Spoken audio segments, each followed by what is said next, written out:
The Christian Bible has been played with. The Hebrew Bible has been played with. All of this is to get you to believe in Jesus. Let's talk about Papa Paul, the real founder of Christianity. Now, this is a statement that I made in the previous video, and people are like, what? Paul was the founder of Christianity? What are you talking about? There were churches that existed before him. And that is true. But, let's learn some history and you'll understand my statement. In order to do this, we have to divide our study into two sections. We have to discuss the pre-death days of Jesus and the post-death days of Jesus. In the pre-death days of Jesus, the days when contemporaries of Jesus were roaming the earth, such as Philo of Alexandria, there are no historical documents that mention Jesus at all. And this is really fascinating because allegedly Jesus was walking around performing massive miracles. He was this high-profile figure that everybody saw and everybody knew, and they either loved him or they hated him. But we don't hear anything about him inside of history. His contemporaries write nary a word about him.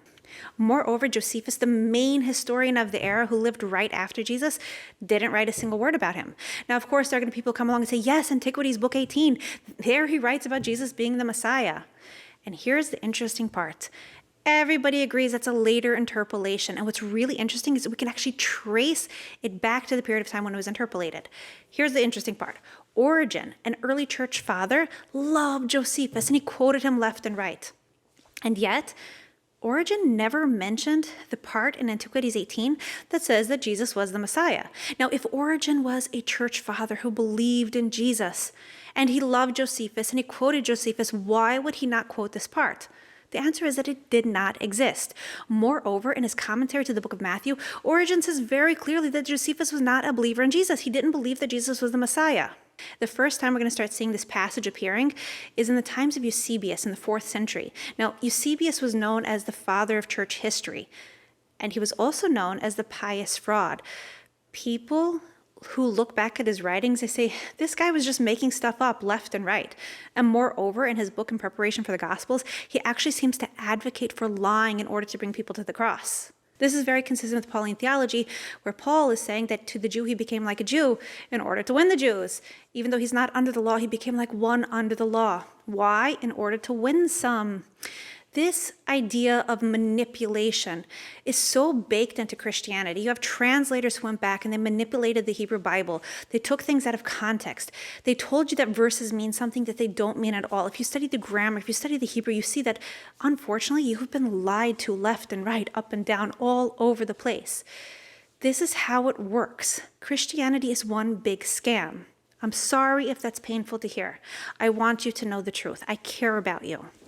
Now, one interesting point I want to throw in before we get back to our history lesson is that even the Christian Bible was not untouched by dishonest people.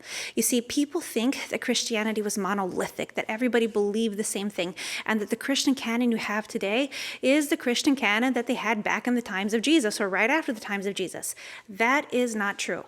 The Christian canon you have today was put together in the 4th century. It took time for Christianity to progress, to develop, and to reach the stage where people actually agreed upon certain foundational aspects, such as the Trinity. And even today, you have people who reject the Trinity.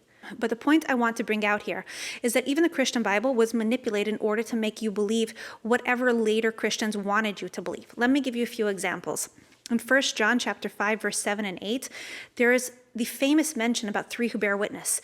That was added very, very, very late in the game. Why? Because the doctrine of the Trinity cannot be found anywhere inside of the New Testament. It can only be inferred. People can take a passage here and a passage there, put them together and say, there you have a Trinity. It is not found anywhere inside of the Christian Bible. In fact, this was such a point of contention that huge councils were made over this. People are fighting left and right. What is the nature of Jesus? So eventually the church decided, you know what, we have to go back and we have to add a passage inside of the Christian Bible in order that people should believe that the Trinity is mentioned inside of the Christian Bible. So this 1 John chapter 5, verse 7 and 8 is a later interpolation. Here's another one. Vicarious atonement inside of Luke. It doesn't exist. So Luke chapter 22, verses 19 and 20, half of 19 was added and the whole of 20 was added at a later date in order to make Luke seem to comport with the other gospels, that he seemed to believe in vicarious atonement. People inside the church manipulated both the Hebrew scriptures and even the Christian canon in order to make you believe whatever they wanted you to believe. You have been played with. And while we're on this topic, here's just a fun side note. That famous and beloved story in John chapter 8 about the adulterous woman, that doesn't exist in the oldest manuscripts. It doesn't exist. It was also a later interpolation.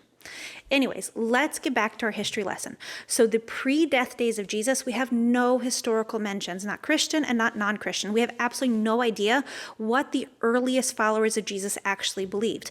We don't know who Jesus was, what he taught, what he stood for. We have no information. It's simply non-existent. Now let's think critically for a second. If the historians of the era didn't mention Jesus, was Jesus a very influential figure if he existed? Obviously, he wasn't this guy who was going around performing massive miracles that shook up the entire world, as people would like you to believe. Such things would have been worthy of mention. And yet, crickets. History is completely silent upon this fact. Now, I'm not saying that Jesus didn't exist. It's very likely that he did exist. But he didn't exactly exist in the capacity that Christianity would like you to believe. What do I mean? There have always been charismatic cult leaders throughout the ages who inspire groups of people to follow them. And it's quite likely that Jesus was a charismatic cult leader who developed a following, and they might even have thought that he was the Messiah. Jesus allegedly lived at a time in which people were hurting for a Messiah. It was a hard life. It was a very, very difficult situation for the Jewish people living under Roman rule. So of course people would have wanted a Messiah. But what's really interesting is that the Christian Bible even says that his original followers were ignoramuses. There were people who lacked the qualifications to even evaluate the Bible and see if Jesus could have fulfilled the messianic prophecies. But all of that is speculation. We really don't know the truth when it comes to the original followers or what the original Jesus taught. Now let's talk about post-death days. The earliest mentions that we have of Jesus are the letters of Paul.